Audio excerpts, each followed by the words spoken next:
So Jai Hind everyone, this Saurabh Yadav and welcome to my YouTube channel.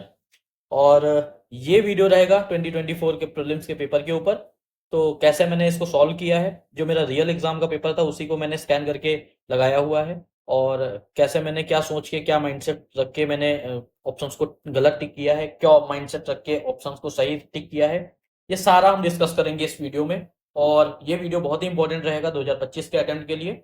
और मैं बताऊंगा कि यार क्या मैंने, मेरा माइंडसेट उतनी समय का क्या था उतनी समय की उस प्रेशर सिचुएशन में भी क्वेश्चंस को टैकल करना, वो कितना इंपॉर्टेंट होता है। और कैसे इलिमिनेशन ट्रिक्स लगा के हम क्वेश्चंस को सही तरीके से टिक कर पाते हैं। और एकदम सही बात मैं बोलूंगा यार कि कोई सा भी आदमी ना, कोई कितना भी बड़ा टॉपर हो यार, उसको 20 से 30 क्वेश्चन श्योर शॉट के अलावा यूपीएससी प्रीलिम्स में नहीं आते हैं, नहीं आते हैं। मतलब तुम देख लेना यार, जो भी जेन्युइन टॉपर्स हैं उन्होंने बोल के रखा है यार कि 20 से 30 क्वेश्चन के बीच में से ज्यादा और किसी को भी नहीं आते हैं श्योर शॉट। तो मैं यही यही बताना चाहूंगा कि भाई प्रीलिम्स का गेम थोड़ा सा अलग है यार। मतलब हमें नहीं पता होता, हम बहुत, मतलब कि बहुत सारे अटेम्प्ट दे लेते हैं तब हमें चीजें पता चलती हैं। तो यही मैं बताऊंगा इस वीडियो में। तो इस वीडियो को ज्यादा लंबा ना करते हुए डेफिनेटली हम इस वीडियो में बात करेंगे क्वेश्चंस की और उनके सॉल्यूशंस की। मैंने वाजीराम से मिलाया हुआ है और अकॉर्डिंग टू द वाजीराम मेरे मार्क्स जो आ रहे हैं वो 95 के अराउंड आ रहे हैं। 95 प्लस मार्क्स आ रहे हैं मेरे जीएस में। और सी सेट में समथिंग 70 के अप्रॉक्स आ रहे हैं। तो मेरा लगता है मेरा प्रीलिम्स नहीं हुआ है। और सी सेट मुझे लगता है कि सी सेट ही मेरा रुका हुआ है, ऐसा लगता है यार। क्या पता वो 95 हो, 85 हो, या हो सकता है वो 95 105 हो, आई डोंट नो। जो यूपीएससी के प्रीलिम्स की रियल आंसर की आएगी उसी से हम जज करेंगे। फिर आलम जो क्या बोलते हैं कि कोचिंग की जो आंसर सीट है उसी से मैं बताऊंगा आपको कि कैसे मैंने क्वेश्चंस को सही टिक किया है, गलत टिक किया है। तो थोड़ा स्पीड से चलूंगा क्योंकि 100 क्वेश्चन है, वीडियो ज्यादा लंबा ना हो। तो आई होप यू अंडरस्टैंड। तो चलते हैं 100 नंबर क्वेश्चन पे। और ये भी मैं पहले बताना चाहूंगा कि थोड़ा सा मैं बैक से चल रहा हूँ, पीछे से, क्योंकि मैंने जो स्कैन की है ये पीडीएफ वो 100 नंबर क्वेश्चन से पहले आ गया है। तो आई होप डोंट माइंड। तो पहला क्वेश्चन देखते हैं। प्रधानमंत्री योगी मानधन योजना कंसीडर द फॉलोइंग स्टेटमेंट्स। अब भाई मैं एक चीज आपको बताना चाहूंगा, इस क्वेश्चन को मुझे कोई नॉलेज नहीं थी। ये मेरे को स्कीम स्कीम नहीं पता थी ये, ठीक है ना। अब मैंने कैसे इसे सॉल्व किया ये मैं बताना चाहता हूँ, ठीक है। मैंने ये तीनों स्टेटमेंट पढ़ी सबसे पहले। अब मैं ये बताना चाहूंगा कि इसको मैंने क्यों कट किया, ठीक है ना। तो the family pension is applicable to the spouse and unmarried daughters. तो यार ये मुझे मतलब कि थोड़ा सा वो लगा, ट्रिकी लगा कि यार ऐसा तो मैंने कभी कोई स्कीम में सुना ही नहीं कि family pension is applicable to the spouse and unmarried daughters. Unmarried daughters को कौन सी फैमिली पेंशन मिलने लगी। तो ये स्टेटमेंट को मैंने गलत मान लिया और ये स्टेटमेंट जैसे ही गलत माना तो ये कट गया। ऑप्शन ए बी कट गया, ऑप्शन ए और ऑप्शन डी कट गया। और फिर उसके अलावा मुझे ये भी पता था कि यार कोई भी स्कीम होती है वो 21 to 40 नहीं होती, जनरली जो स्कीम्स होती है वो 18 से स्टार्ट होती है। तो ये स्टेटमेंट भी गलत हो गया। तो ये देखो 1 भी कट गया। चाहे तुम 1 काट देते तब भी ये दोनों स्टेटमेंट कट जाती, 4 काट दिया तो तब भी ये दोनों स्टेटमेंट कट गई। अब हम आ गए 2 3 और 2 पे। बी और सी पे 50-50 का आ गया हमारा, ठीक है। 50-50 पे हम आ गए। तो as specific contribution shall be made by the beneficiary, तो मुझे ये पॉजिटिव स्टेटमेंट लगा, उसको मैंने सही। Each subscriber under the scheme shall receive a minimum pension of ₹3,000 per month after attaining the age of 60 years। यार अब हो सकता था कि ये डाटा गलत हो सकता था, बट उतने समय मैंने इसको बी टिक किया और मेरा ये क्वेश्चन सही हुआ, ठीक है ना। मैं ये बताना चाहता हूँ कि इस क्वेश्चन के बारे में मुझे बिल्कुल भी नॉलेज नहीं था, लेकिन हाँ एक कॉमन सेंस से, एक जो एप्टीट्यूड होता है उस एप्टीट्यूड से मैंने इस क्वेश्चन को सही टिक किया। आ जाते हैं नेक्स्ट क्वेश्चन पे।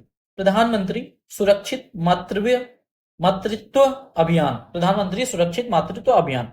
इस क्वेश्चन को मैंने क्यों ये ऑप्शन नंबर 2 टिक किया और 1 क्यों गलत टिक किया, ये मैं बताना चाहूंगा।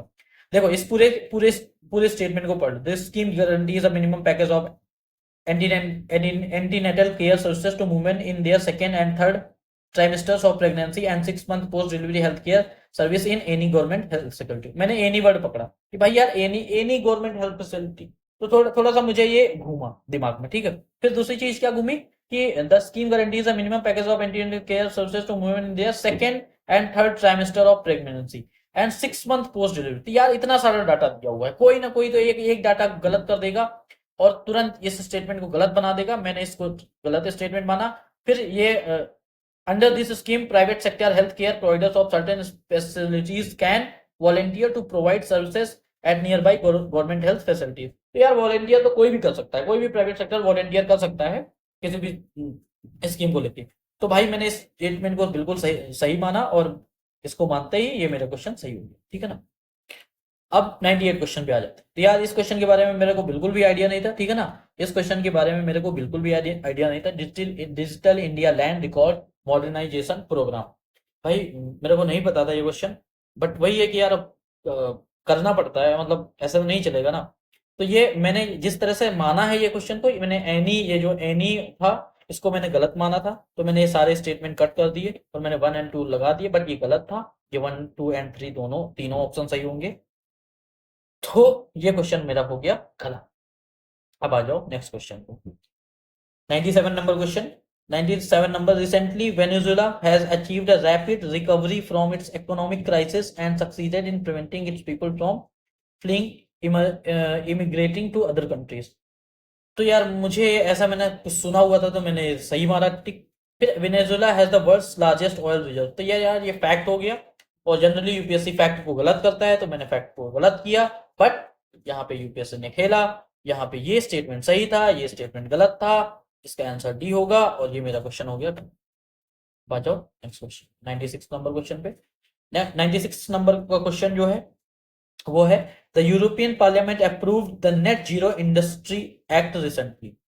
तो यार ऐसा मैंने सुना था, मेरे माइंड में सबकॉन्शियस माइंड से आया कि हाँ भाई ये ऐसा मैंने सुना है, ठीक है। फिर the European Union intends to achieve carbon neutrality by 2040 and therefore aims to develop all of its own clean technology by that time. ये मेरे को लगा कि ये पहली बात तो ये डाटा है, ठीक है ना, फैक्ट है, ये डाटा है और जनरली यूपीएससी डाटा को गलत करती है। और 2040 का मैंने कुछ भी ऐसा सुना नहीं था, मैंने इसको गलत माना, ये स्टेटमेंट सही माना, ये मेरा मैंने इससे टिक किया और ये मेरा 96 नंबर क्वेश्चन बिल्कुल सही था। फिर 95 क्वेश्चन के ऊपर आ जाते हैं। अब 95 क्वेश्चन, अब मैं ये बता दूं कि ये दोनों स्टेटमेंट मैंने क्यों गलत टिक किए हैं। पहली बात तो मैंने ये क्वेश्चन पढ़ा कि prorogation of a house by the president of India does not require the advice of the council of minister, ठीक है।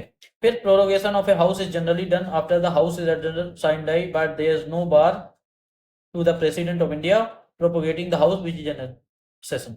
पहली बात मैं ये बताना चाहूंगा कि मैं यहाँ पे सही गलत कुछ भी नहीं डिसाइड कर रहा हूँ, बस मैं एक माइंडसेट की बात कर रहा हूँ कि उतने समय मेरा क्या माइंडसेट था, है ना। इस पे हम डिस्कस कर सकते हैं कि क्वेश्चन पे पूरा बहुत अच्छे से ब्रीफली, बट उतना यार अभी टाइम नहीं है, बहुत लंबा वीडियो हो जाएगा।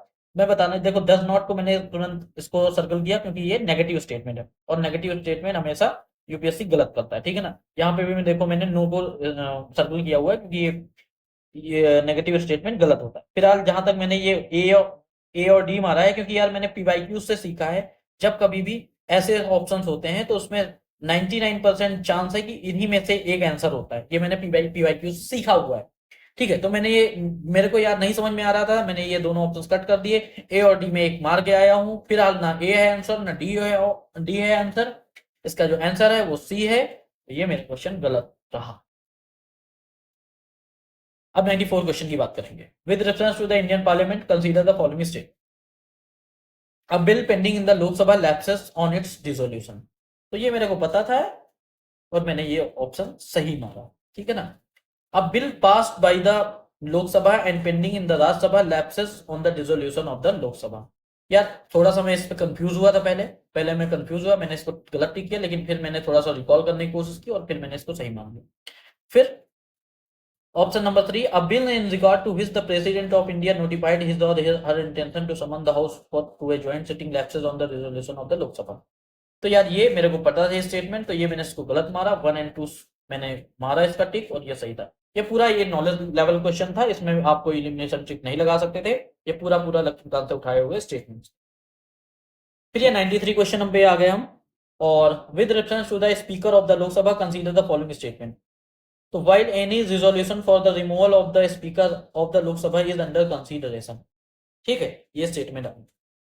तो he or she shall not preside, तो हाँ सही बात है, not preside, he or she shall not have the right to speak, तो ये बिल्कुल गलत है। तो जैसे मैंने 2 को कट किया, ये कट किया, 1 सही हुआ, ये मेरा क्वेश्चन सही था। बस एक स्टेटमेंट को मैंने तीसरी स्टेटमेंट पढ़ी ही नहीं, मेरा आंसर आ गया। अब 92 क्वेश्चन पे आ जाए, ठीक है ना। तो अब क्वेश्चन क्या है, consider the following statement, India does not import apples from the United States of America. तो India does not import apples from the United States of America. अब ये बिल्कुल गलत स्टेटमेंट हो गया, ये बिल्कुल भी गलत स्टेटमेंट हुआ, क्योंकि यार अगर एक एप्पल भी, अगर वन एप्पल भी इंपोर्ट हो गया, ठीक है ना, अगर वन एप्पल भी इंपोर्ट हो गया यूएस से, तो ये स्टेटमेंट बिल्कुल भी गलत हो जाएगी। और दूसरी चीज, ये देखो नेगेटिव स्टेटमेंट है, तो दो दो चीजें हैं कि भाई एक तो आपने कॉमन सेंस लगाया और एक दूसरा नेगेटिव स्टेटमेंट है। मैंने इस स्टेटमेंट को गलत मार्क किया। जैसे ही इस स्टेटमेंट को मैंने गलत माना, वैसे ही मैंने ये देखो statement one is incorrect and but statement second is correct. मैंने दूसरी स्टेटमेंट को पढ़ा भी नहीं, इसको पढ़ने की जरूरत ही नहीं पड़ी, बस यहीं से क्वेश्चन सॉल्व हो गया। फिर 91 क्वेश्चन पे आ जाते हैं। 91 क्वेश्चन है, there is instability and worsening security situation in the Sahel region. तो यार थोड़ा सा मैंने सुन के रखा था, ये करंट अफेयर में कुछ था।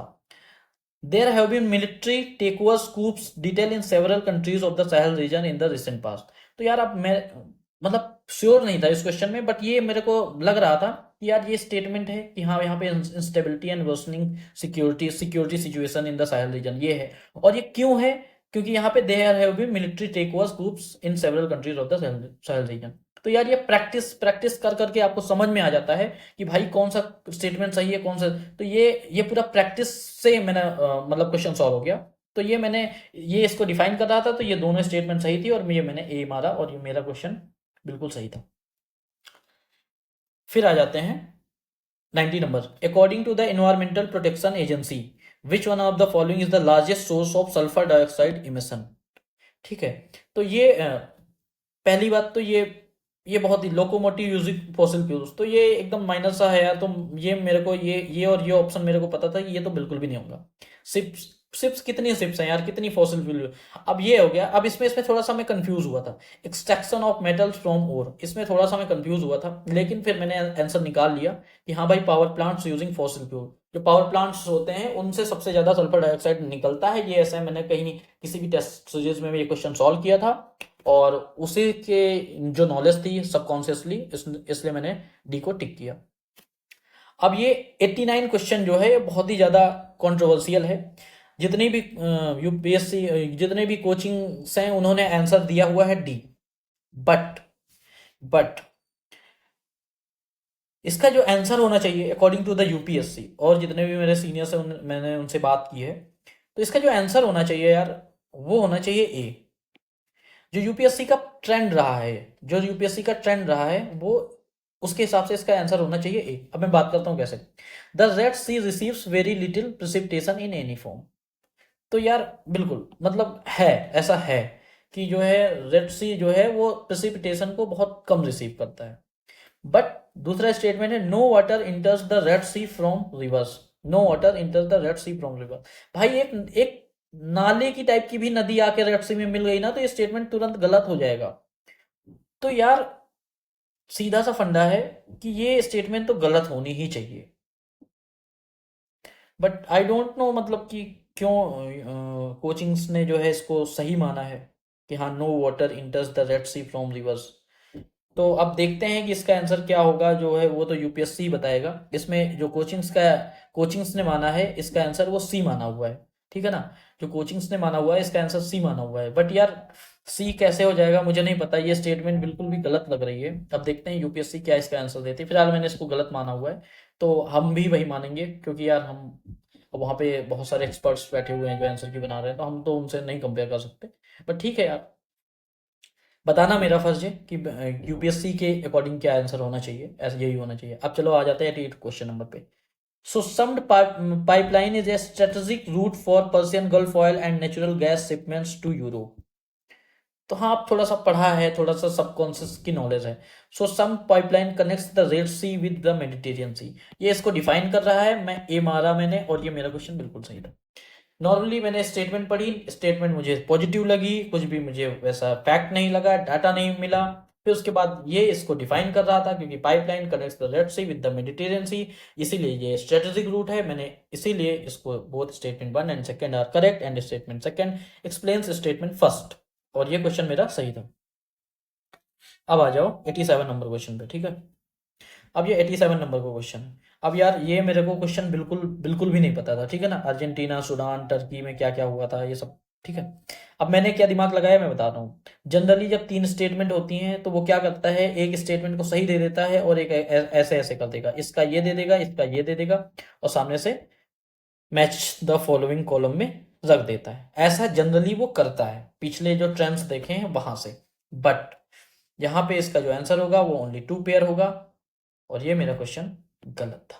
फिलहाल मैंने मारा, बट ये मेरा क्वेश्चन गलत था। अब इस पे आ जाता है, which of the following is the author of the books the India way and why Bharat matters. तो ये मुझे सब मतलब श्योर शॉर्ट नहीं पता था, बट सबकॉन्शियसली ये पता था कि हाँ यार ये सुब्रमण्यम जयशंकर जी ने शायद लिखी होगी। तो ये यार मैं ये नहीं कहूंगा कि मुझे पता था, बस ये है कि एक सबकॉन्शियसली जो एक प्रैक्टिस के थ्रू शायद कहीं पे सबकॉन्शियसली मैंने सुन के रखा था, तो मुझे ये लगा कि हाँ यार ये जयशंकर साहब ने लिखी हुई है, तो और मैंने फिर ये मारा, और ये मेरा क्वेश्चन बिल्कुल सही था। बस मैं ये बताना चाहता हूँ कि भाई सबको सब कुछ नहीं आता है। ये जो लोग बोलते हैं कि नहीं यार हाँ सब कुछ आना चाहिए, ये वो, ऐसा नहीं होता है यार। सबकॉन्शियस आपका सबकॉन्शियस माइंड वहां पे वर्क करता है। जो चीजें आपने सुनी होती हैं आपको इंट्यूशन आते हैं कि हाँ यार ये हो सकता है। अब आ जाओ इस क्वेश्चन पे, with reference to the union budget consider the following statement.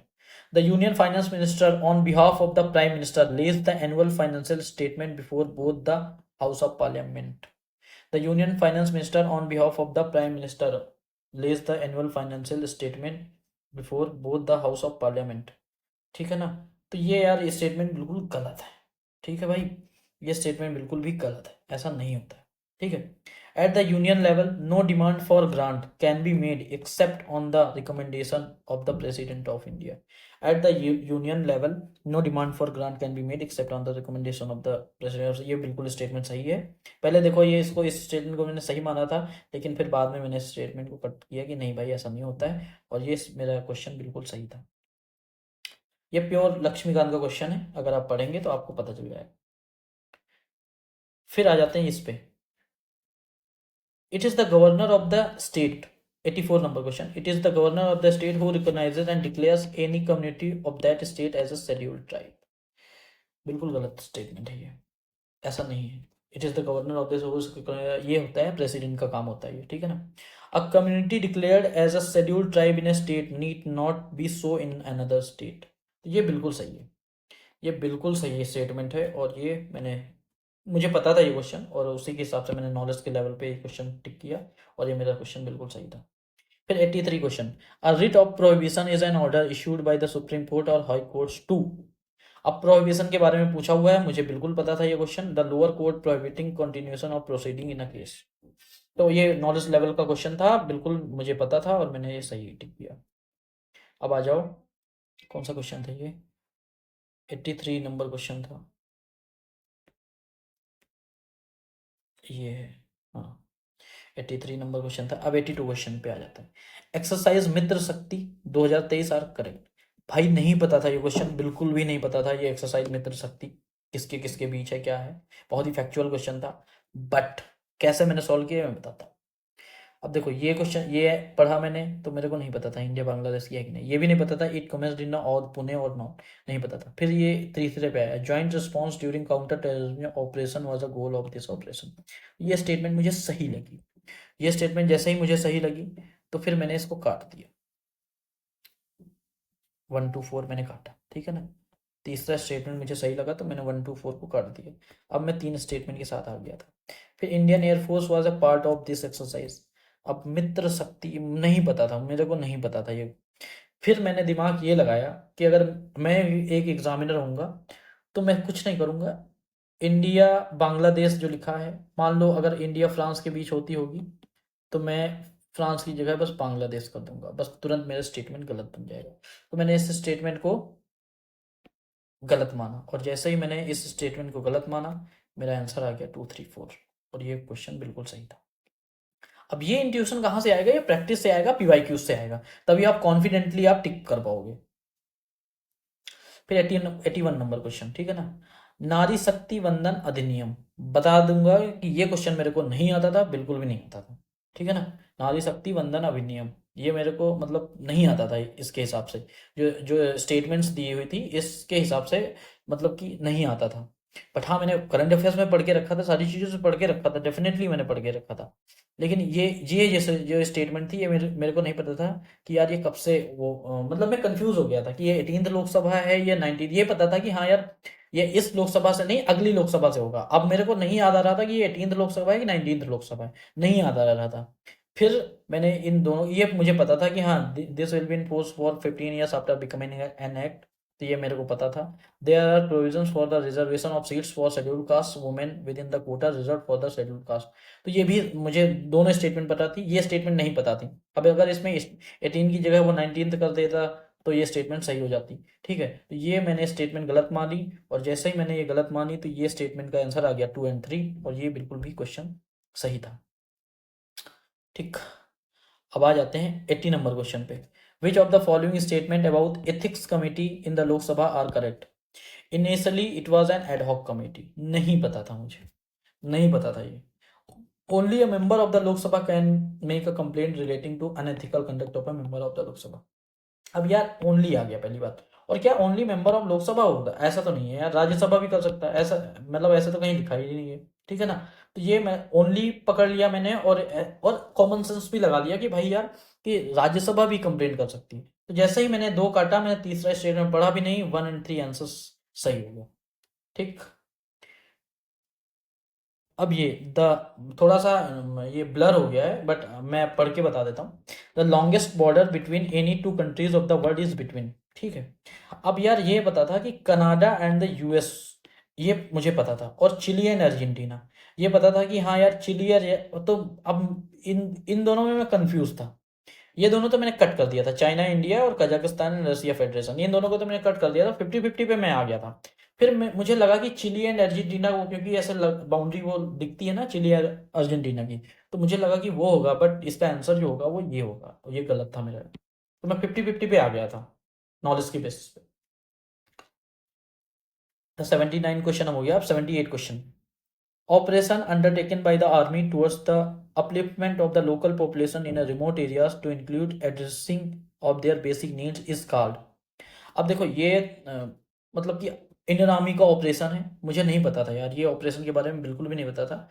लेकिन इंडियन आर्मी का ऑपरेशन है, लोकल पॉपुलेशन के लिए है, ठीक है ना, local population in remote areas के लिए है, इसके। तो ऑपरेशन संकल्प, संकल्प वो क्यों रखेगा यार? ठीक है ना, संकल्प मतलब तुमने संकल्प कर लिया तो वो थोड़ा सा नहीं समझ में आया।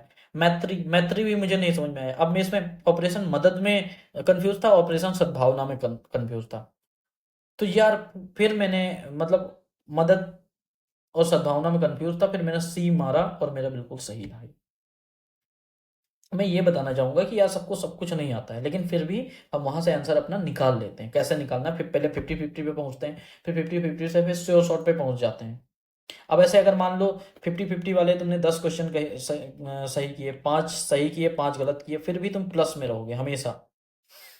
अब ये क्वेश्चन 77 पे आ गया मैं, ठीक है ना, तो 77 का जो आंसर था वो डी था। ठीक है, अब मैंने ये क्यों हाँ, अब ये permanent chairman of chief of staff committee, what are the duties of the chief of defence staff as a head of the department of military affairs, तो ये मैंने सही माना, permanent chairman of chief of staff committee, बिल्कुल सही माना। Exercise military command over the 3 services chief, तो ये भी बिल्कुल सही था। तो 1 और 2 तो बिल्कुल सही था, ये तो ये मेरे को पता था यार, ठीक है ना। Sorry, exercise military command over the 3 services chiefs, ये मैंने स्टेटमेंट सही माना था, और बट ये स्टेटमेंट गलत है।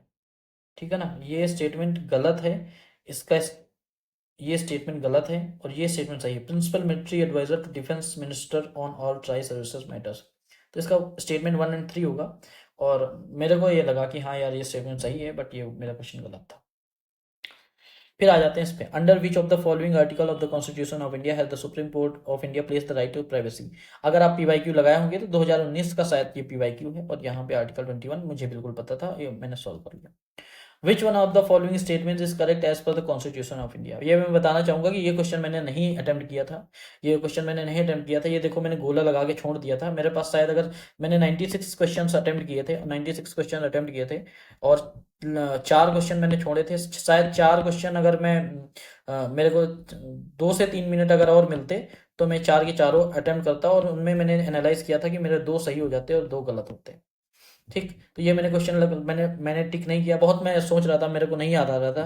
फिर मैंने ये inter state quarantine as a union subject under the union list, तो ये मुझे मतलब लग रहा था कि ये होगा, बट कॉन्फिडेंटली नहीं था।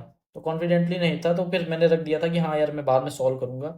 फिर मैंने मतलब टाइम नहीं मिला यार, तो फिर नहीं सॉल्व कर पाया इसको। तो इसका आंसर ये होगा। और ये नॉलेज लेवल का क्वेश्चन था, इसमें ये नहीं कि तुम कोई तुक्का लगा सकते हो, ये नॉलेज लेवल का क्वेश्चन था। ठीक है। अब which of the following statement are correct about the constitution of India. अब यार ये मतलब बहुत ही ज़्यादा क्या ही बोलूँ, तो, क्योंकि ये स्टेटमेंट मेरे को ना मतलब गलत लगी। ये स्टेटमेंट मेरे को गलत लगी कि part 9A power of the municipalities are given in part 9A of the constitution of India. वो पार्ट 9A ना मेरे पंचायती राज वो चल रहा था, तो उसकी वजह से ना मुझे ये स्टेटमेंट गलत लगी। बाकी मैंने इसको लिख के रखा था, पढ़ के रखा था, बट उस प्रेशर में ना चीज़ें हैंडल नहीं होती। तो ये स्टेटमेंट ने गलत मारी। फिलहाल ये क्वेश्चन मुझे सही करना चाहिए था, पता नहीं कैसे मतलब हो गया गलती अब, लेकिन वो प्रेशर में गलत हो जाता है। इसमें पूरा 1 2 3 होगा। Emergency provisions are given to part 18 and amendments in part 20। तो ये दोनों स्टेटमेंट तो पता थी।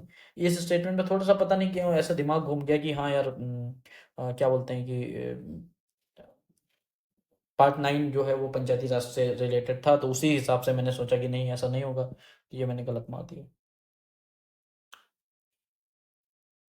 अब 74 के बाद आ जाते हैं।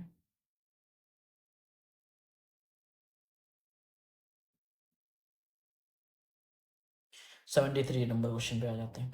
ठीक है, अब मैं ये बताना चाहूँगा कि ये क्वेश्चन मेरे को नहीं आता था भाई, डेफिनेटली मेरे को नहीं आता था। ये थोड़ा सा मैंने सुना हुआ था कि स्वतंत्र पार्टी आचार्य नरेंद्र देव की है, नहीं आता था। मैंने ये पहले से मतलब मैंने देख के रखा था कि जब 4 स्टेटमेंट होती हैं तो जनरली उन 2 स्टेटमेंट सही होती हैं।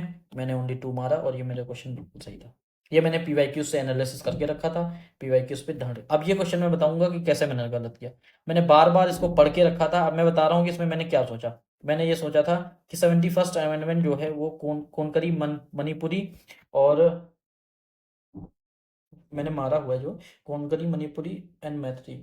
बट हाँ, अब मैंने रटा हुआ था कि कोनकरी मणिपुरी और संथाली, ये रटा हुआ था। और वो संथाली की जगह वो हो आ गया, वो दिमाग में आ गया मैथिली, और वो मैथिली आ गया, तो ये गलत हो गया। इसका जो आंसर होगा कोंकणी मणिपुरी और नेपाली, इसका जो आंसर होगा ये होगा A S, statement number A, A answer होगा। और ये पता नहीं दिमाग में उतने समय क्या नाच रहा था कि ये जो है मैथिली और सैंथली, उनमें थोड़ा सा कंफ्यूज हो गया था। फिलहाल इसका आंसर होगा कोंकणी मणिपुरी नेपाली।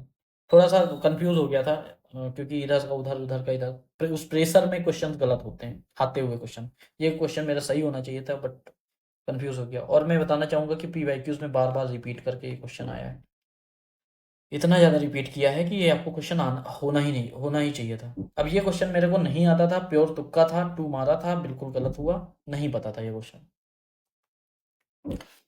फिर ये the north eastern council was established by the north eastern council act 1971 subsequent to the amendment of new act in 2002। The council comprises which of the following members.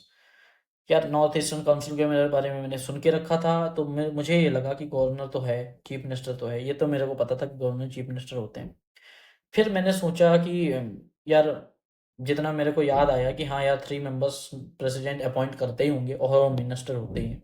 मैंने 1 2 3 4 मारा है, जो वाजिर ने दिया है इसका आंसर वो डी दिया है, और उसके हिसाब से मेरा ये क्वेश्चन सही है। अब आगे देखते हैं यूपीएससी क्या देता है। फिर 70 के बाद 69 क्वेश्चन। यार ये प्योर पता नहीं क्या यार, ये प्योर तुक्का ही मान के चलो कि प्योर तुक्का ही क्वेश्चन था, ठीक है ना। ये मुझे कुछ समझ में आ रहा था, 2 3 का कुछ लग रहा था कि हाँ ये सही है, और नहीं मतलब गलत है। जो है सो है यार, ये तुक्का ही मान के चलेंगे, इसमें कोई ये नहीं कहूँगा। बस ऐसा लगा कि 2 3 सही है, तो 2 3 सही है, तो इसके साथ 4 था, तो मैंने 4 को टिक कर दिया। अब आ जाते हैं 68 नंबर क्वेश्चन पे। अब इस क्वेश्चन को बताता हूँ कैसे गलत किया। Which of the following statement are correct in respect to a money bill. ठीक है, अब article 109 mention special procedure in respect of money bills. यार ये अब क्या है कि ये आर्टिकल मेरे को याद नहीं था। ठीक है, ये आर्टिकल मेरे को याद नहीं था। Money bill shall not be introduced in the council of state. ये स्टेटमेंट बिल्कुल सही थी, ये पता थी। Rajya Sabha can either approve the bill और suggest changes but can not reject it. ये भी स्टेटमेंट पता थी। Amendment to a money bill suggested by the Rajya Sabha had to be accepted by the Lok Sabha. ये बिल्कुल भी गलत स्टेटमेंट थे। तो 4 कट कर दिया, तो 4 कट कर दिया, तो ये ऑप्शन कट कट हो गया। ठीक है ना। अब मैंने क्या माना कि ये क्या बोलते हैं, अब 2 3 सही है, तो 2 3 सही है, तो ये ऑप्शन बी और सी में मैं कंफ्यूज हो गया, तो इसको भी कट कर दिया। अब ये आर्टिकल 109 को क्या है कि मैंने देखो बी और सी इन दोनों में कंफ्यूज था, गोला मारा हुआ बी और सी। अब इसमें क्या आर्टिकल 109 को मैंने माना कि यार ये गलत है, क्योंकि ये एक फैक्ट था, डाटा था, और ये मुझे नहीं पता था, तो मैंने ये 2 और 3 माना, और ये मेरा क्वेश्चन गलत था तो था। उतने समय नहीं समझ में आता है, बाद में मुझे लगा, सोचा, जब दिमाग पे जोर दिया तो हाँ मैंने आर्टिकल 109 पढ़ा था, उसमें मनी बिल पढ़ा था, बट उतनी समय मुझे लगा कि गलत है। अब वो प्रेशर में होता है, कितना भी करो। Which of the above countries are frequently mentioned in the media for their low birth rates और एजिंग पॉपुलेशन और डिक्लाइनिंग पॉपुलेशन। ठीक, अब श्योर शॉर्ट क्वेश्चन नहीं आता था। ऐसा सुना था कि जापान में ऐसा कुछ है और साउथ कोरिया में ऐसा कुछ है, ऐसा सुना था। 2 और 4 ऑप्शन था, फिर ये, तो मैं इतना ए और सी पे आ गया था। जब ऐसा दिमाग सबकॉन्शियसली मेरे को पता चला कि जापान और साउथ कोरिया है, कुछ ऐसा है। ठीक है, अब मैंने ये, अब मैं आ गया 2 और 4 और 1 2 4 पे। अब फिर उसके बाद फिर मुझे ऐसा लगा कि जब कभी, फिर देखो यहाँ पे दो एलिमिनेशन ट्रिक्स काम किए। पहली बात तो ये मुझे पता था कि जापान और साउथ कोरिया में ऐसा कुछ है। फिर यहाँ पे एक और चीज कि जब कभी 5 ऑप्शंस दिए होते हैं ना, तो 5 में जनरली 3 आंसर सही होते हैं, तो मैं 3 के साथ गया 1 2 4, और ये मेरा क्वेश्चन बिल्कुल सही था। अब ये 66 number question. Article 368 of the constitution of the parliament में amend any provision of the constitution by way of.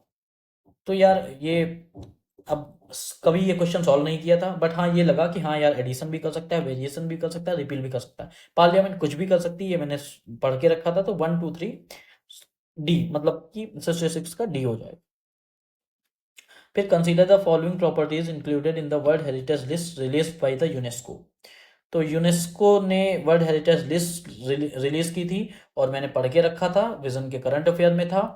Shanti Niketan और सेक्रेड असेंबल्स ऑफ द होयसालास, ये दोनों मैंने पढ़ के रखे थे, मुझे बिल्कुल आता था, और ओनली 2 के साथ में गया, और मेरा ये क्वेश्चन सही हुआ।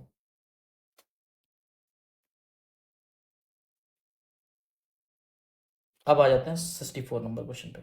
ये क्वेश्चन मेरे को बिल्कुल भी नहीं आता था, ये मैंने छोड़ दिया क्वेश्चन, मुझे नहीं समझ में आ रहा था ये। ठीक है, which one of the following is a work attributed to playwright Bhasa. अब यार, अब ये मैं बताता हूँ ये क्वेश्चन मैंने क्यों सॉल्व किया। मतलब मुझे नाट्य शास्त्र ऐसा कुछ इंट्यूशन आ रहा था कि हाँ यार ऐसा होना चाहिए। ठीक है ना, ये क्वेश्चन, मतलब मुझे ऐसा लग रहा था कि ये क्वेश्चन होना चाहिए, बट यहाँ पे एलिमिनेशन ट्रिक्स काम कर रही थी और मैंने उस पर ध्यान नहीं दिया, मैं तुम्हें बता रहा हूँ। मध्यम, मध्यमा, वियोगा, महाभाष्य। देखो मध्यमा महाभाष्य, ठीक है ना, ये कुछ सेम सेम लग रहा है ना। हमेशा यूपीएससी क्या करता है, जहाँ पे सेम सेम प्रोनाउंसिएशन होता है उसी में से आंसर होता है, जहां तक 90%, मतलब ये यूपीएससी के पीवाईक्यू से सीखा है मैंने, बट वहां पे उतनी समय मेरा दिमाग नहीं काम किया, उतनी समय बी मारा और मेरा गलत था आंसर। अगर शायद सी और डी में से मेरा होता तो एक सही हो जाता। अब आ जाओ, with reference to the government of India act 1935 consider the following statement. It provides for the establishment of an all India federation based on the union of the British Indian provinces and princely state। ये पता था मुझे, statement ये है। फिर defence and foreign affairs were kept under the control of the federal legislature. ये बिल्कुल statement गलत थी, ये मुझे पता था, स्पेक्ट्रम का क्वेश्चन था, और मैंने ये सही कर लिया क्वेश्चन। फिर who was the provisional president of the constituent assembly before doctor Rajendra Prasad took over. तो ये पता था, इजी क्वेश्चन था, डॉक्टर सच्चिदानंद सिन्हा, ये मेरे को क्वेश्चन आता था। फिर which one of the following was the latest inclusion in the intangible cultural heritage list of UNESCO. तो ये गरबा डांस मैंने पढ़ के रखा था, ये जो है मैंने यूपी बेसिस के लिए पढ़ा था, आई दृष्टि, वहाँ पे था ये गरबा डांस। और ये, और अगर उसके अलावा उसमें वहाँ पीटी 365 में भी था, तो मैंने बिल्कुल ये कर लिया। ये देखो जो विजन की कल आर्ट एंड कल्चर की जो पीटी होती है ना, वहीं से देखो 2 क्वेश्चंस आए हुए हैं, एक ये गरबा डांस वाला और एक वो होयसालास और शांति निकेतन वाला। तो फिर ये क्वेश्चन है, consider the following statement, India is a member of the international grains council. नहीं पता था, देखो राउंड मार दिया, ठीक है। A country needs to be a member of the international grains council for exporting और इंपोर्टिंग राइस एंड व्हीट। अब ये राइस एंड व्हीट के अलावा यार कुछ भी और कुछ होगा, ये मतलब थोड़ा सा मेरे को ना ये कंफ्यूजिंग लगा। मैंने इसको तुरंत मार दिया गलत। राइस एंड व्हीट के अलावा वो कुछ भी, मैंगो या कुछ भी, मतलब कुछ भी कर सकता है यार। फिलहाल यहाँ पे ग्रेन्स की बात है, मैंगो नहीं बात करूंगा, लेकिन राइस एंड व्हीट के अलावा और कुछ भी वो डाल सकता था।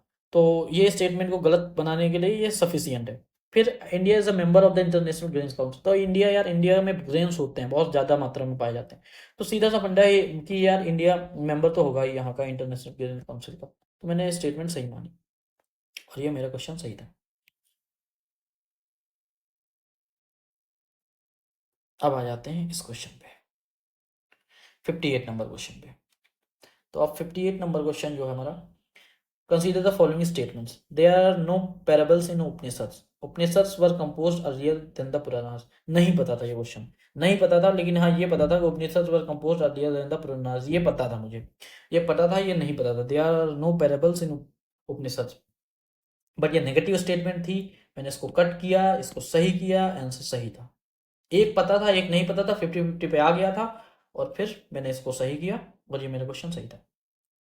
फिर with reference to the revenue collection by the Cornwallis, consider the following statement, under the Ryotwari settlement of revenue collection the peasants were exempted from revenue payment in case of bad harvest और natural. बिल्कुल गलत statement है भाई, ऐसा कुछ भी नहीं था कि जो है कि तुम छोड़ो उसको, रैयतवाड़ी सेटलमेंट को छोड़ो, पूरे जितना भी ये ब्रिटिश हुकूमत थी, वो कभी भी इंडियंस के साथ जो है कभी भी ऐसा नहीं करती थी कि भाई कोई बाढ़ आ गई, सुनामी आ गई या कुछ भी सूखा पड़ गया तो वो जो है तुम्हारा जो क्या बोलते हैं कि कर्ज माफ कर देंगे, ऐसा कुछ भी नहीं था। तो ये मैंने स्टेटमेंट तुरंत गलत कर दी। Under the permanent settlement in Bengal, if the zamindar fail to pay his revenues to the state on और before the fix date, he would be remove from his zamindari. हाँ, तो बिल्कुल सही था, ये स्टेटमेंट बिल्कुल सही लगी, पॉजिटिव लगी, और मैंने ये सही माना और ये टिक कर दिया आगे। फिर 56, अब ये क्वेश्चन मैं बताता हूँ कैसे सॉल्व किया। Who of the following rulers of medieval India gave permission to the Portuguese to build a fort at Bhatkal. नहीं पता था ये क्वेश्चन, बिल्कुल भी नहीं पता था, बट मैंने पीवाईक्यू से एक चीज सीखा है कि जब कभी भी आए जो फेमस नेम है, अकबर, ठीक है ना,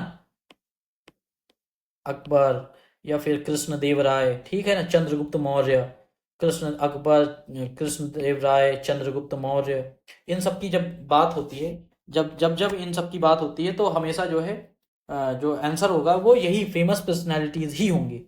जो, तो मैंने उसी के साथ गया, मैं उसी के साथ गया, मेरे को नहीं पता था, बट हाँ यार ये फेमस पर्सनैलिटी थे, जब पीवाईक्यूज में मैंने ये चीज़ एनालाइज करके रखी थी, मैंने यही मारा और ये मेरा आंसर बिल्कुल सही था। अब 55 पे आ जाते हैं। अब मैं बता दूंगा कि ये क्वेश्चन यार मेरे को नहीं आता था, नहीं आता था, बट ऐसे सोच सुन के रखा था, इनाम गांव महाराष्ट्र, ये कुछ सुना सुना लगा, सुना सुना लगा यार, तो मैं इसको काट दिया, इसको काट दिया, ठीक। अब 55 में 50-50 पे आ गया था, इनाम गांव महाराष्ट्र, चालकोलिथिक साइट। अब इसमें सबसे मेन चीज कि आपको 3-3 फैक्ट पता होने चाहिए, तो मैं इन पे आ गया था। अब मेरे को ये डिसाइड करना था कि 3 और 1 में, तो मैंने इसको इसको सही माना, इसको सही माना, मैंने 1 और 2 मारा, इसका आंसर ये होगा बी, और ये मेरा क्वेश्चन गलत था। 54 क्वेश्चन नंबर पे अब मैं बताता हूँ ये इस क्वेश्चन को मैंने कैसे सॉल्व किया। With reference to the ancient India, Gautam Buddha was generally known by which of the following epithets. सिर्फ एक चीज पता था कि शाक्य मुनि इनको बोलते थे, गौतम बुद्ध को, गौतम बुद्ध को शाक्य मुनि बोलते थे। जब ये पता चल गया कि हाँ भाई शाक्य मुनि बोलते थे, तो ये स्टेटमेंट कटर हो गई, ये सही ये सही, अब नन तो हो ही नहीं, तो ये 50-50 पे आ गया था, ठीक है ना, 50-50 पे आ गया था। अब मुझे ये नहीं पता था कि ये 2 और 3 में कौन सा सही होगा, तो अब 2 2 2 3 और 1 2 3, तो 3 बिल्कुल भी सही हो गया, तो 2 3 हो गया। अब 1 बचा, न्यायपूर्ता, अब ये नहीं पता था। अब यहाँ से मैंने यूपीएससी के पीवाईक्यू से एनालाइज करके रखा था कि कभी भी हिस्ट्री के क्वेश्चंस में ऑल ऑफ द अबव नहीं होता है, कोई ना कोई गलती होता है। तो मैं इसके साथ गया बी के साथ और ये बिल्कुल सही था। सिर्फ मुझे एक स्टेटमेंट पता थी, उसकी बेसिस पे मैंने कैसे एलिमिनेशन ट्रिक्स को यूज करके और इस क्वेश्चन को सही मारा। डिजिटल रूपी के बारे में अब हो गया। Consider the following in respect to the digital rupee, ठीक है ना। तो डिजिटल रूपी in it is a sovereign currency issued by the Reserve Bank of India in alignment with monetary policy. Statement positive लगी, सही है। It appears as a liability on the RBI balance sheet, बिल्कुल सही है। It is assured against inflation by its very design. ये हमेशा ना, ये हमेशा कभी बोलेगा कि इन्फ्लेशन बढ़ेगा, इन्फ्लेशन की वजह से इसका टैक्स नहीं देना पड़ेगा। ये सब पीवाईक्यूज में बहुत सारी स्टेटमेंट्स आई हुई हैं, तो ये स्टेटमेंट बिल्कुल भी गलत है। तो ये गलत है, तो 1 और 3 ये बिल्कुल गलत हो गया, ठीक है ना। अब it is freely convertible against commercial bank money and cash, तो बिल्कुल सही है। तो 1, 2 एंड 4 के साथ में गया।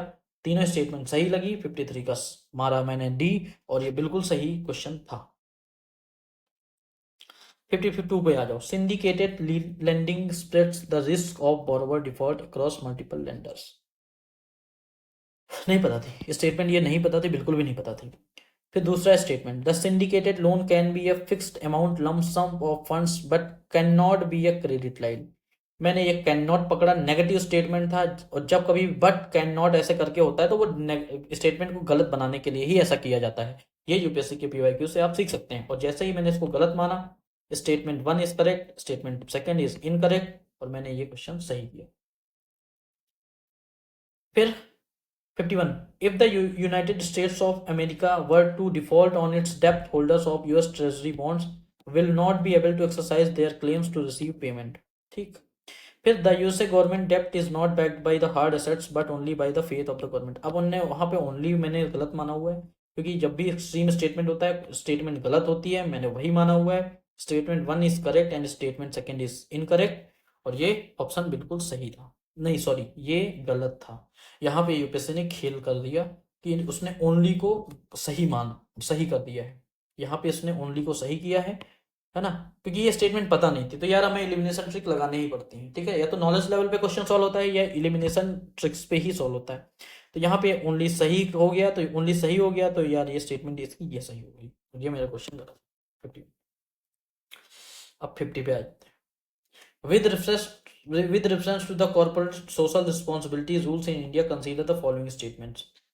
CSR rules के ऊपर क्वेश्चन है, ठीक। अब मैं दिखाता हूं कि मैंने कितना बड़ा रिस्क लिया है। CSR rules specify that expenditures that benefit the company directly or its employer will not be considered as CSR activities. नहीं पता था यार, सीरियसली नहीं पता था ये CSR rules will not। मैंने नेगेटिव स्टेटमेंट देखा, मैंने इसको तुरंत कट मारा। CSR rules do not specify minimum spending on CSR activities, तो ये भी मैंने नेगेटिव स्टेटमेंट देखा, मैंने कट मारा। नाइदर 1 एंड 2 करिए, लेकिन नाइदर 1 और नॉट 2 करना बहुत बड़ा रिस्क होता है, क्योंकि दोनों स्टेटमेंट गलत करना ये बहुत बड़ा होता है। लेकिन मैंने मारा, फिलहाल ये मेरा क्वेश्चन गलत था, ए सही है answer. With reference to the rules imposed by the RBI while treating foreign banks, consider the following statements. There is no minimum capital requirement for wholly owned banking subsidiaries in India. यार no minimum capital requirement ऐसा कैसे हो सकता है? RBI ऐसा कभी बोल ही नहीं सकता, तुरंत स्टेटमेंट गलत मार दिया। For wholly owned banking subsidiaries in India at least 50% of the board members should be Indian national. तो ये मेरे को पॉजिटिव स्टेटमेंट लगा, मैंने 2 मारा, बिल्कुल सही था मेरा क्वेश्चन। अब ये मैं बताता हूँ, ये पूरा पूरा स्टेटमेंट पढ़ने की जरूरत नहीं है यार, मेरे को नहीं पता था ये क्वेश्चन, ठीक है ना। उतनी समय मैंने ये वर्चुअल देखा, वर्चुअल आइटम्स, ठीक है ना। जब कभी भी यहाँ से जो डिफाइन करता है और वो ये इसका ऑप्शन अगर सेम सेम होते हैं, तो ये मैंने पीवाईक्यू से सीखा हुआ था। तो वर्चुअल से वर्चुअल मैट्रिक्स मारा, बट ये क्वेश्चन गलत था तो था। अब 47 नंबर क्वेश्चन। अब यहाँ पे आई डोंट नो, ये क्वेश्चन मतलब कि श्योर शॉट नहीं आता था एकदम। मैं ट्रूली बोलूंगा कि ये मैंने क्वेश्चन ये गलत मारा हुआ है, ये पहला स्टेटमेंट, ठीक है। और इसका जो आंसर है ओनली 2 होगा। फिलहाल ऐसा जब भी होता है 4 स्टेटमेंट में ओनली 2 ही होता है। बट यहाँ पे मैंने पता नहीं उतने समय क्या दिमाग में आया, तो मैंने 3 मार के रखा है, और ये क्वेश्चन मेरा गलत था।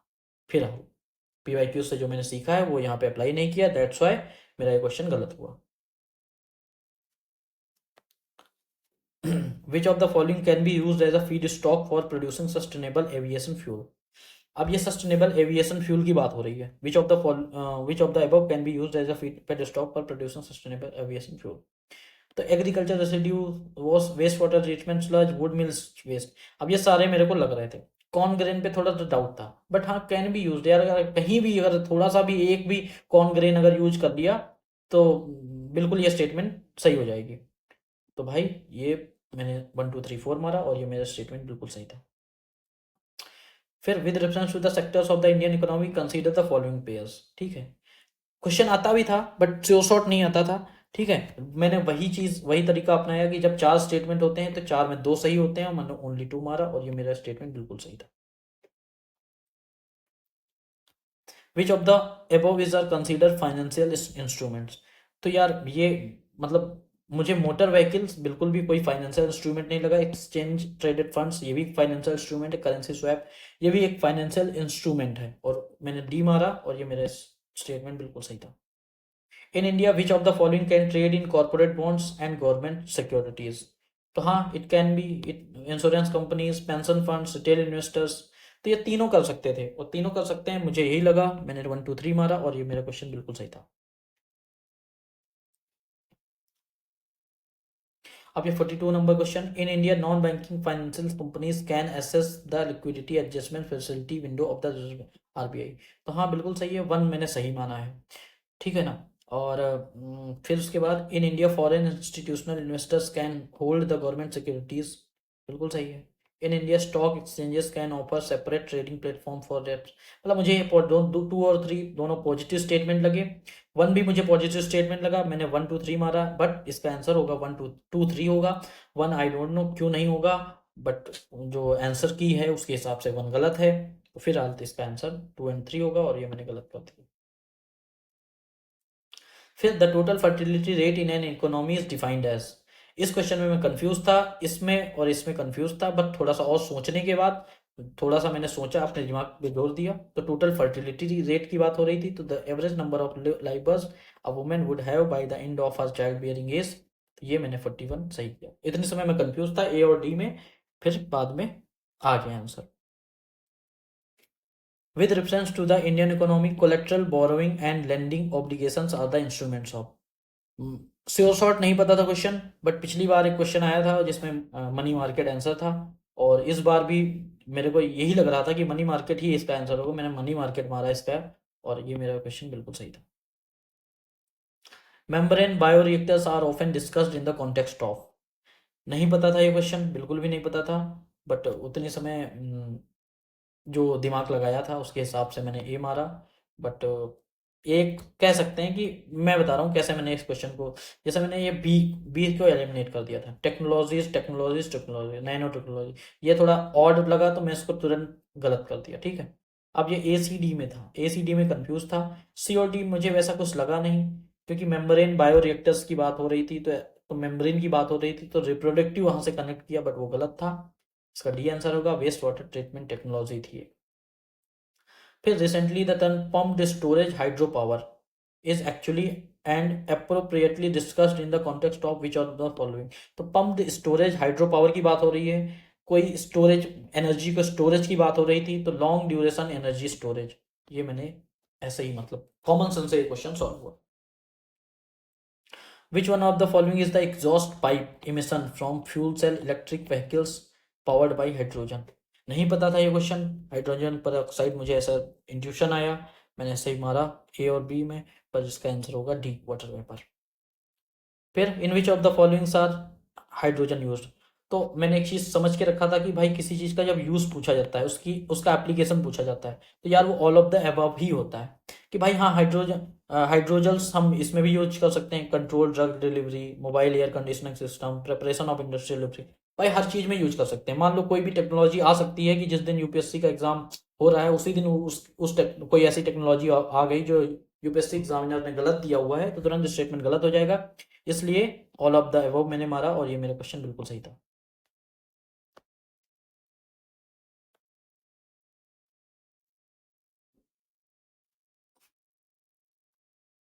ये 35 number.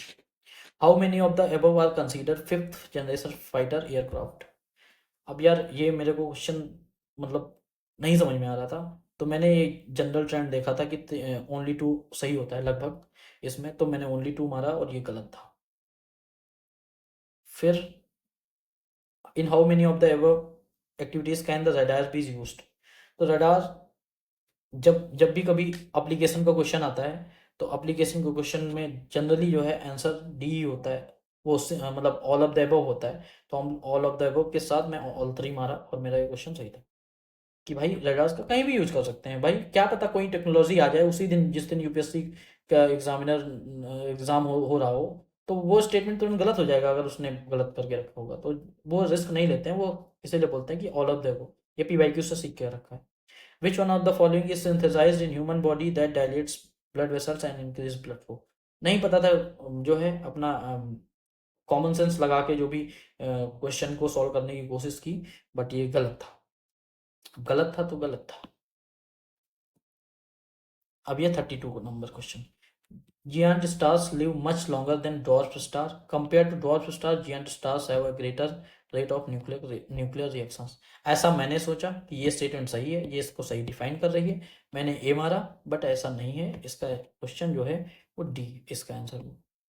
Statement one is incorrect, statement second is correct. नहीं पता था, जनरल स्टेटमेंट लगी इसलिए मार दिया। With reference to radioscope thermoelectric generators consider the following statement. तो RTGs are miniature fission reaction. मैंने हमेशा देखा था स्टेटमेंट से कि जब कभी फिजन होता है तो फिजन को फ्यूजन कर देता है यूपीएससी, ठीक है ना। तो फ्यूजन होता है तो फ्यूजन को फिजन कर देता है, वहां से कंफ्यूज करता है। मैंने स्टेटमेंट को गलत माना, जैसे इस स्टेटमेंट को गलत माना, ये 2 और 3 सही हो गया। फिर आर 2 और 3 नॉर्मल स्टेटमेंट भी थी। RTGs are use for powering the onboard system of spacecraft, तो हाँ सही है। RTGs can use plutonium 238 which is a by product of weapon development, तो ये भी बिल्कुल सही स्टेटमेंट है। तो 2 3 सही स्टेटमेंट है। वन वन को यूपीएससी ने कंफ्यूज करके लिए रखा, इसलिए 2 और 3 सही हो जाएगा। तो ये स्टेटमेंट सही है, क्वेश्चन सही हो जाएगा। तो किस नंबर 31 नंबर क्वेश्चन पे थे हम लोग। अब ये 30 number question. How many of the above trees are actually native to India. मुझे लगा कि 3 में 2 होता है तो मैंने ओनली 2 मारा। नहीं पता था यार, मतलब नहीं पता था उतने समय, तो इसमें सिर्फ आंसर होगा ओनली 1। तो ये मेरा क्वेश्चन गलत हो गया। How many of the have poisonous species among them. एक भी बटरफ्लाई अगर पॉइजनस हो गई तो स्टेटमेंट सही है। एक भी जो है फिश अगर पॉइजनस हो गई तो स्टेटमेंट सही हो जाएगा। एक भी अगर फ्रॉग अगर पॉइजनस मिल गया तो स्टेटमेंट सही हो जाएगा। तो बिल्कुल इसमें ऑल थ्री सारे पॉइजनस स्पीसीज हैं। हर एक भी पूरे वर्ल्ड में यूनिवर्स में स्पीसीज मिल गई उसकी, तो स्टेटमेंट तुरंत जो है सही हो जाएगा। तो विच one of the following shows a unique relationship with an insect that has co-evolved with it and that is only insect that can pollinate this tree। नहीं पता था ये स्टेटमेंट, बट एक इंसेक्ट की बात हो रही थी, ठीक है ना। इंसेक्ट की बात हो रही थी, तो इंसेक्ट में मैंने वही देखा कि सिल्क सिल्क और सिल्क का संबंध मुझे रिलेशनशिप इंसेक्ट से मिला, तो मैंने सिल्क कॉटन डा इसका आंसर मारा और ये गलत था। फिर 27। How many of the above are considered distributed energy resources. तो अब डिस्ट्रीब्यूटेड एनर्जी रिसोर्सेज तो मुझे बैटरी स्टोरेज भी सही लगा, बायोमास जनरेटर्स भी सही लगा, फ्यूल सेल भी सही लगा, roof top solar photovoltaic unit भी सही लगा। तो मैं ऑल 4 के साथ दिया, क्योंकि सारे जो है कहीं ना कहीं डिस्ट्रीब्यूटेड एनर्जी रिसोर्सेज है। फिर 100 मिलियन फार्मर्स। अब 100 मिलियन फार्मर्स की बात आ गई है, ठीक है। तो 100 मिलियन फार्मर्स की बात आई है, तो it is a platform for accelerating the transition towards food and water system that are net zero nature positive and that aims to increase farmer resilience. छोड़ो, इस सीधा सा फंडा मैंने कभी नहीं पढ़ के रखा। 100 मिलियन फार्मर्स, ठीक है ना। कैसे सॉल्व करते हैं क्वेश्चन ये बताता हूँ। It is a platform, it is a platform, ठीक है। और ये it is an international aliens, it is a digital platform, तुरंत मारा। अब इनमें से ही आंसर होगा, क्योंकि ये दो स्टेटमेंट सिमिलर सिमिलर हैं, और सिमिलर स्टेटमेंट से ही मैंने यूपीएससी के पीवाईक्यू से सीख के रखा है कि दो सिमिलर स्टेटमेंट जहां मिले उसी में से एक आंसर होता है। नहीं पता था ये, मैंने ये डी मारा, डी 50-50 पे आ गया था, डी मारा गलत था, ए इसका आंसर होगा। ये मेरा क्वेश्चन गलत हो गया। बस ये बता रहा हूँ कि 50-50 तक कैसे पहुंचते हैं। तो ये क्वेश्चन मेरा कौन सा था, 27 26 था। अब 25 पे आता है। ये 25 number question. Lions do not have a particular breeding season, ठीक है। ये देखो मैंने क्योंकि यार ऐसा ऐसा तो होगा नहीं, मतलब जैसे हर एक स्पीसीज का एक ब्रीडिंग सीजन है, तो मैंने ये सोचा कि हाँ यार ये नेगेटिव स्टेटमेंट है और ये थोड़ा कॉमन सेंस से भी गलत हो रहा है, ठीक है, तो ये मैंने स्टेटमेंट गलत मानी, और जैसे ही मैंने गलत मानी 2 एंड 3 मानी, बट ये क्वेश्चन गलत था।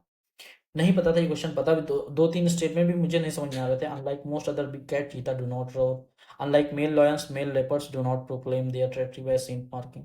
तो ये क्वेश्चन नहीं पता था, बट ये है कि रिस्क तो लेना ही पड़ता है कितना भी करो, आपको श्योर शॉट 20-25 से ज़्यादा क्वेश्चन नहीं आते हैं। इसका आंसर जो है वो ये होगा 25 का ए होगा। इस स्टेटमेंट को उन्होंने गलत माना।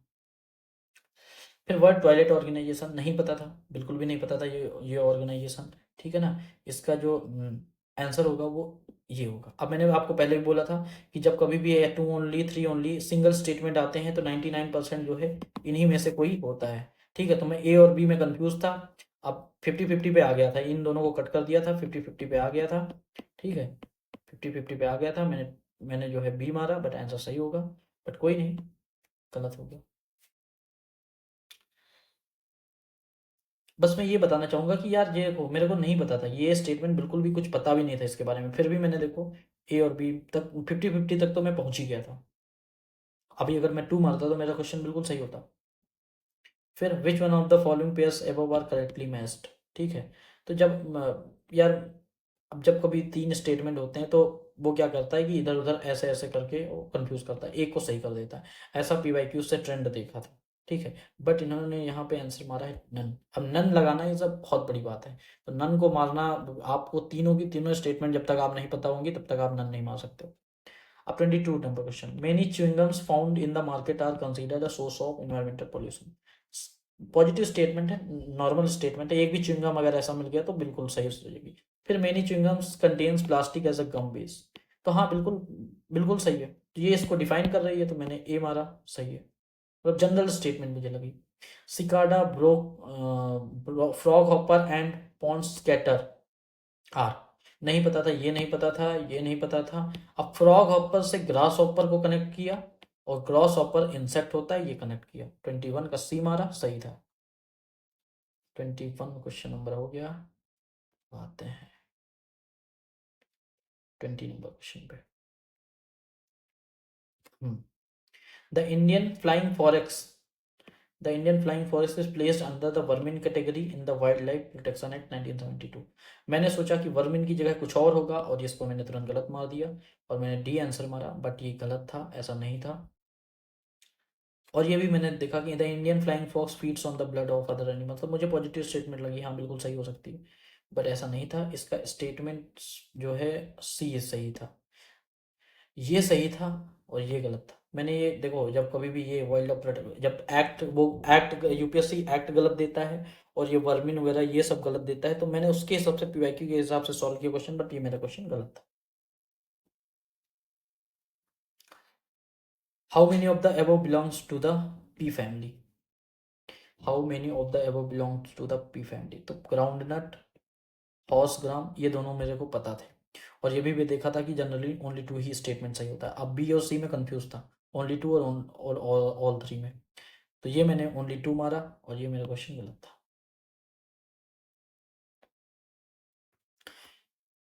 Parasitoid species are found in how many of the above kind of organism, नहीं पता था, ये पीवाईक्यू से एनालाइज करके रखा था कि जब 5 स्टेटमेंट आती हैं तो 3 सही होती हैं, वहाँ भी पहले भी मैंने ये क्वेश्चन सही इसी बेस पे सॉल्व किया था, तो मुझे नहीं पता था इनके बारे में, ओनली 3 मारा, और ये मेरा क्वेश्चन बिल्कुल सही था। फिर with reference to the perfluoro alkyl and perfluoro alkyl substances are used in making many consumer products, consider the following statement, ठीक है। PFAS are found to be wide spread in drinking water, food and food packaging materials, positive है, ठीक है। एक भी अगर एक भी आइटम इसका पाया गया इन सब चीज़ों में तो बिल्कुल स्टेटमेंट सही हो जाएगी। फिर PFAS are not easily degraded in the environment, अब देखो नेगेटिव स्टेटमेंट मैंने राउंड अप किया, बट क्या लिखा हुआ है, PFAS are not easily degraded in the environment, तो डेफिनेटली ये इजिली इन्वायरमेंट में नहीं डिग्रेड होती हैं, इसीलिए ये जो है पॉल्यूटेंट है, तो ये स्टेटमेंट बिल्कुल सही हो जाएगी।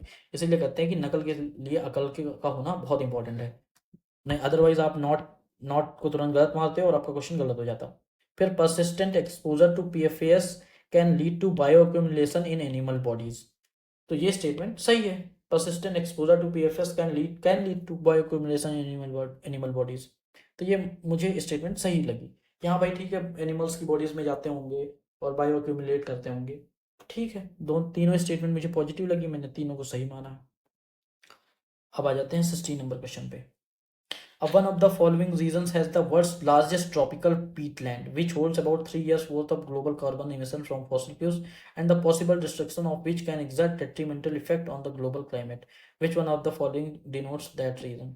अब यार ये मैंने वर्ड लार्जेस्ट ट्रॉपिकल पीटलैंड, तो ये मुझे अमेजन अमेजन बेसिन लगा, बट इसका आंसर नहीं होगा, ये होगा बी, कॉन्गो बेसिन।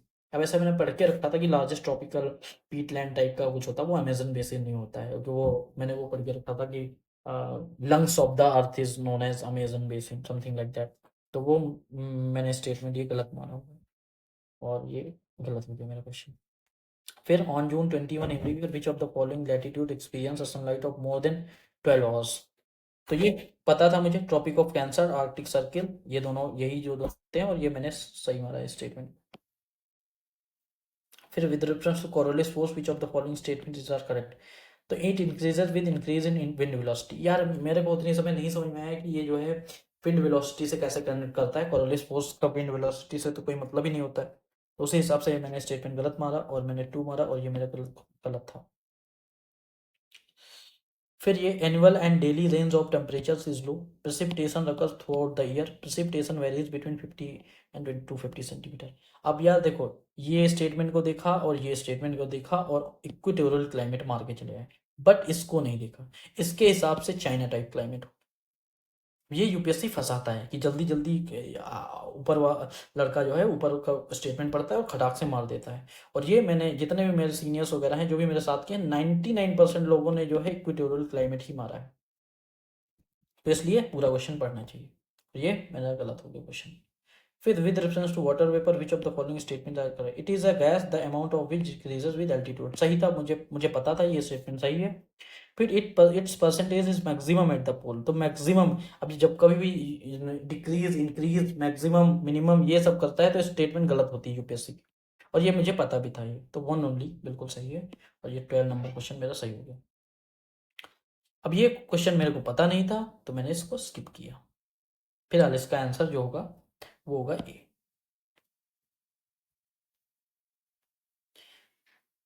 अब मैं दिखाता हूँ। In how many of the above rows in the given information correctly matched. भाई देखो, चार रीजन्स हैं वहाँ की, जो माउंटेन्स रेंज है और वहाँ का टाइप ऑफ माउंटेन।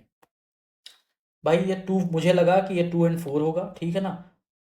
फिर उसके बाद मैं श्योर शॉट नहीं था क्योंकि 3-3 स्टेटमेंट थी, 3-3 फैक्ट थे। तो 4 जब स्टेटमेंट होती हैं तो जनरली आंसर 2 होता है। मैं उसी के साथ गया, ट्रेंड के साथ, ओनली 2 मारा और बिल्कुल सही था मेरा आंसर।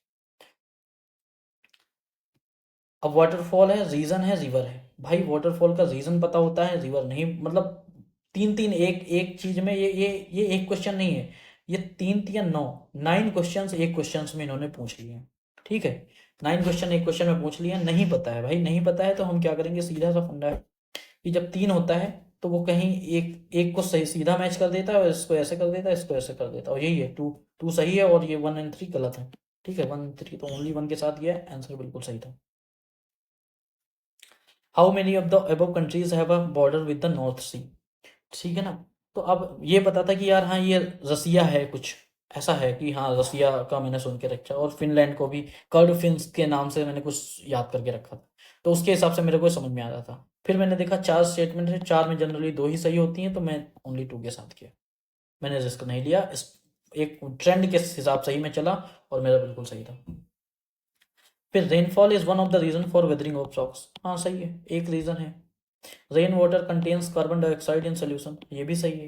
ये दोनों सही है, एक दूसरे को बिल्कुल वो कर रही हैं, एक्सप्लेन कर रही हैं, तो ये ए के साथ चला जाऊंगा। भाई वन ऑफ द रीजन, बिल्कुल वन ऑफ द रीजन हो सकता है, जहां भी वन ऑफ द होगा वो हमेशा लगभग 99% वो सही होता है स्टेटमेंट। और rain water contains carbon dioxide in the solution, तो हाँ बिल्कुल भाई, एक भी अगर एटम पाया गया तो बिल्कुल ये स्टेटमेंट सही हो जाएगी ना, और ये एक दूसरे को एक्सप्लेन भी कर सकते हैं, तो ये सही हो जाएगा। अब with reference to the Himalaya river joining the Ganga downstream of Prayagraj from west to east, which of the following sequence is correct? भाई ये क्वेश्चन मतलब कि उतने समय मेरे को याद नहीं आ रहा था इसकी ट्रिब्यूटरीज का सीक्वेंस, तो मैं ए और सी को तो मैंने एलिमिनेट कर दिया था, बी और डी में कंफ्यूज था, मैंने डी मारा, बट इसका आंसर होगा बी सही। तो ये क्वेश्चन नहीं गलत होना चाहिए था, बट गलत हुआ, बट क्या कर सकते हैं। अब क्वेश्चन नंबर 5 पे आ जाते हैं। Which of the following countries are well known as the 2 largest cocoa producers in the world. नहीं पता था, ये क्वेश्चन नहीं अटेम्प्ट किया था, और इसका जो आंसर होगा वो बता देता हूँ, इसका आंसर होगा सी। नहीं पता था ये क्वेश्चन। फिर which of the following is are correct in influences from isothermal maps in the month of January. नहीं पता था ये क्वेश्चन, मतलब पता नहीं कैसे सॉल्व किया था मैंने। The isotherm deviates to the north over the ocean and to the south over the continent. ठीक है ना। तो 4। तो इस ये स्टेटमेंट सही थी, ये स्टेटमेंट गलत थी, मैंने इसका उल्टा कर दिया था, मैंने 2 मारा था, और ये स्टेटमेंट गलत। फिलहाल ये क्वेश्चन नहीं पता था मुझे। How many of the above are products of volcanic eruptions. अब ये मैंने पीवाईक्यू से सीख के रखा था, जब कभी भी आया कि यहाँ से क्या क्या निकलता है, तो भाई सब कुछ निकलता है। एग्जामिनर के पास इतना टाइम नहीं है कि वो एक एक चीज़ चेक करेगा जाके, इतना रिस्क नहीं लेता है। मान लीजिए कि हाँ, उस कल को कोई थ्योरी आई, उसमें बता दिया कि हाँ ये भी निकलता है, इसको एग्जामिनर ने गलत माना है, तो तुरंत स्टेटमेंट गलत हो जाएगी। तो भाई ये भी निकलता है, ये भी निकलता है, ये भी निकलता है, ये भी निकलता है, ऑल 4 को मारेंगे, सही है स्टेटमेंट, बिल्कुल सही है। Thickness of the troposphere at the equator is much greater as compare to pole zone. ये स्टेटमेंट पता है। At the equator heat is transported to great height by strong convectional current, ये भी पता है।